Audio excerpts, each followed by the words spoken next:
నమస్కారము. నేను మీ నోముల రమేష్ ఋషి. హేవలంబి నామ సంవత్సర కన్యా రాశి వారి ఫలితాలు ఈ విధంగా ఉన్నాయి. ఉత్తర 3 పాదములు, హస్త 4 పాదములు, చిత్త 1-2 పాదములు కన్యా రాశి. ఆదాయము 2, వ్యయము 11, రాజపూజత 4, అగౌరవము 7. ఈ రాశి వారికి గురుడు 11/9/2017 వరకు కన్యా రాశిలో జన్మస్థానములో అశువుడు అవడం వల్ల రాజభీతియు, గౌరవహాని, చేయి పనుల యందు చిక్కులు, బుద్ధి చాంచల్యము, ఆపదలు కలుగును. తదాది సంవత్సరాంతము తులారాశిలో ద్వితీయ స్థానములో శువుడు అవడం వలన మనోల్లాసము, కీర్తి వృద్ధియు, గౌరవము, ధనలాభము అన్ని రంగములందు శుభఫలములు కలుగును.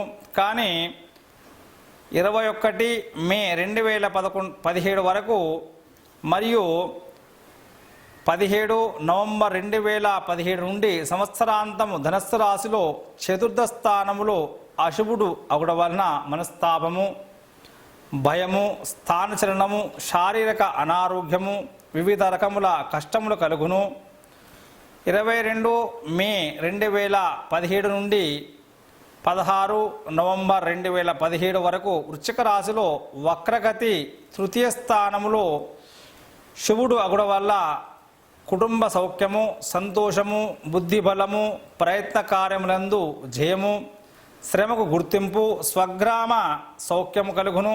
రాహువు 15 ఆగస్టు 2017 వరకు సింహరాశిలో ద్వాదశ స్థానంలో అశువుడు అవడం వలన దారిద్ర్యము, ధనవ్యయము, మంచి పనులకు అవాంతరములు, శత్రుభయము, నేత్రరోగములు, స్థానచలనము కలుగును.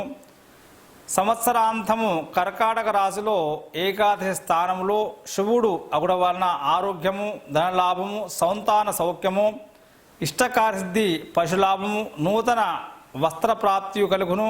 కేతువు 15 ఆగస్టు 2017 వరకు కుంభరాశిలో షష్టమ స్థానములో శుభుడు అగుడ వలన సహనము, సాహసము, శత్రునాశనము, సర్వ విషయముల యందు శుభఫలితాలు, భూమి మూలకంగా లాభం కలుగును.